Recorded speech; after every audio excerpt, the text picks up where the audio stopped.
Hello friend, welcome to Jhilam's kitchen. Jhilam's কিচেনে আপনাদের সবাইকে স্বাগত। আজকে আমি আপনাদের সাথে শেয়ার করতে চলেছি সবজি দিয়ে বিউলির ডালের রেসিপি। দুপুরবেলা গরম ভাতের সাথে এটা খেতে কিন্তু দারুণ ভালো লাগে। আপনাদের যদি আমার এই রেসিপিটা পছন্দ হয়ে থাকে তাহলে লাইক, শেয়ার, কমেন্ট করবেন। আর আমার চ্যানেলে নিত্য নতুন রেসিপির আপডেট পেতে গেলে আমার চ্যানেলটিকে অবশ্যই সাবস্ক্রাইব করবে। তাহলে চলুন শুরু করা যাক রেসিপিটা। সবজি দিয়ে বিউলির ডাল বানানোর জন্য আমি এখানে বিউলির ডালটা নিয়ে নিয়েছি। ডালটাকে আমি 4-5 ঘন্টা জলে ভিজিয়ে রেখেছিলাম। এবার জলটা ফেলে দিয়ে ভালো জল দিয়ে এটাকে ধুয়ে নিয়েছি। এবার ডালটাকে আমি প্রেসার কুকারে সিদ্ধ করে নেব।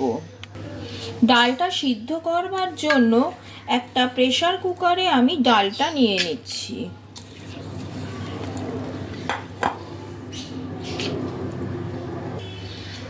এবার ডালটা ভালোভাবে ডুবে থাকবে এমন পরিমাণ জল আমি নিয়ে নিলাম। এর মধ্যে দিয়ে দিচ্ছি নুন আর দিয়ে দিচ্ছি হলুদ গুঁড়ো। সব কিছুকে একসাথে ভালো করে মিশিয়ে নেব।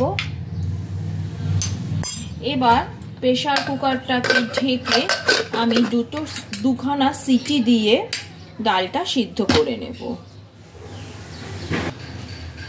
ডাল করবার জন্য গ্যাসের ওপর একটা কড়াই বসিয়ে নিয়েছি। কড়াইতে নিয়ে নিয়েছি সাদা তেল। তেলটা ভালোভাবে গরম হয়ে গেছে। এবার এর মধ্যে আমি ফোড়নগুলো একে একে দেব। প্রথমেই দিয়ে দিচ্ছি 2 শুকনো লঙ্কা। লঙ্কাগুলোকে আমি ফাটিয়ে তেলের মধ্যে দিয়ে দিলাম। দিয়ে দিচ্ছি তেজপাতা আর দিচ্ছি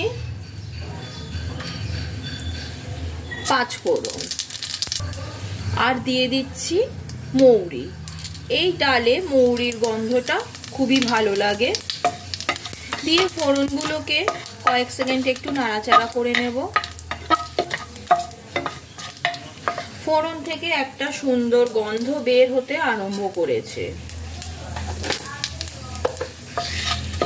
এবার আমি এর মধ্যে দিয়ে দেব গ্রেট করে রাখা আদা।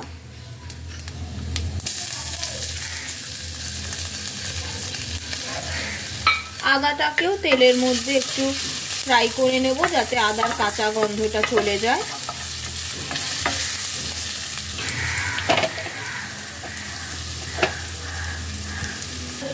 আদাটা ফ্রাই করা হয়ে গেছে। এবার আমি এক এক করে সবজিগুলো দেব। প্রথমেই দিয়ে দেব আলু। আলুটাকে আমি এরকম ডুমো ডুমো করে কেটে নিয়েছি।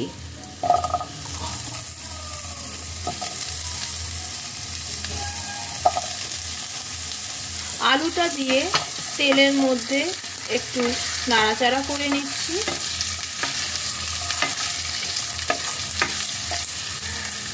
আলুটা নাড়াচাড়া করে নিয়েছি।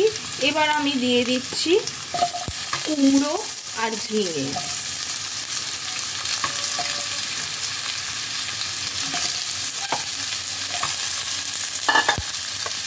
এই সমস্ত সবজিগুলোকেও আমি আরেকবার ভালো করে তেলের মধ্যে সাঁতলে নেব।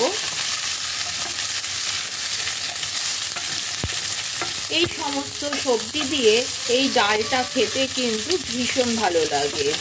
গরম গরম ভাতের সাথে এরকম একটা ডাল হলে কিন্তু আর কিছুই লাগে না।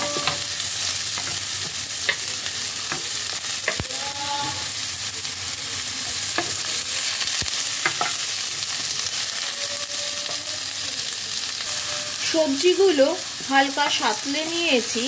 এবার আমি এর মধ্যে দিয়ে দিচ্ছি সিদ্ধ করে রাখা ডাল।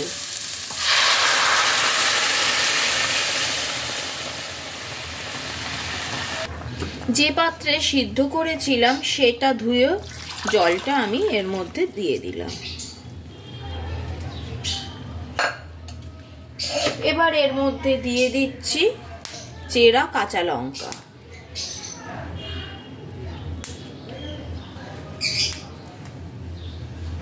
দিয়ে দিচ্ছি 1 চামচ হলুদ গুঁড়ো,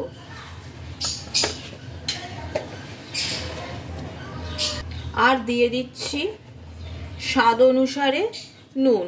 মাথায় রাখতে হবে ডালটা যখন সিদ্ধ করেছিলাম তখন কিন্তু আমি নুন দিয়েছিলাম, সেই অনুযায়ী নিজেদের আন্দাজ করে নুনটা দিতে হবে। আর দিয়ে দিচ্ছি স্বাদ অনুসারে মিষ্টি।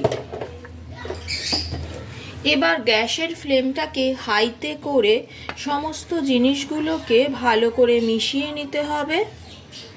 নিয়ে ডালটা ফুটে ওঠা অবধি ওয়েট করব।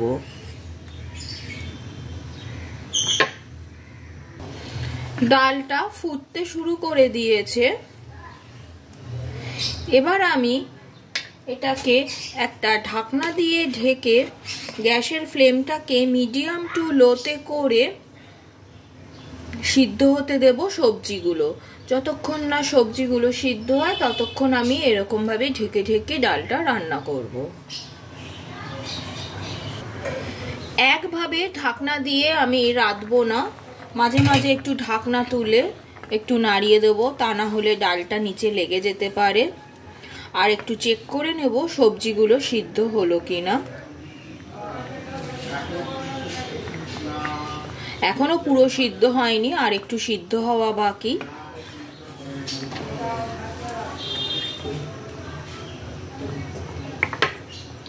আবারও আমি এটাকে ঢেকে দিলাম, দিয়ে আরো খানিকক্ষণ রান্না করতে দিলাম। আবারও আমি ঢাকনাটা সরিয়ে নিলাম, একবার ভালো করে নাড়াচাড়া করে নিচ্ছি। সবজিগুলো কিন্তু এখন বেশ ভালোভাবে সিদ্ধ হয়ে গেছে। ডালটা রান্নাও কিন্তু আমার প্রায় কমপ্লিট হয়ে এসছে। এই সময় আমি এবার ওপর থেকে দিয়ে দিচ্ছি ধনেপাতা কুচি। গ্যাসের ফ্লেমটাকে আবার হাইতে দিয়ে দিলাম। ধনেপাতা কুচিটাকে ডালের সাথে আবারও ভালোভাবে মিশিয়ে আমি 1 মিনিট মতো আবার ফুটিয়ে নেব।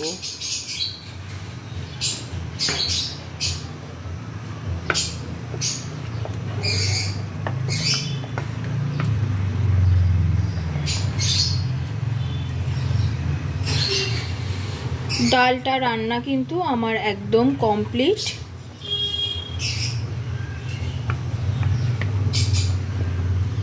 গরম গরম ভাতের সাথে দুপুরবেলা এটা খেতে কিন্তু অসম্ভব ভালো লাগে।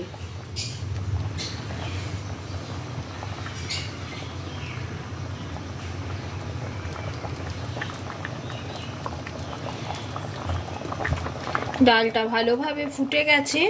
এবার আমি গ্যাসের ফ্লেমটা অফ করে দিলাম। তৈরি হয়ে গেল সবজি দিয়ে বিউলির ডাল।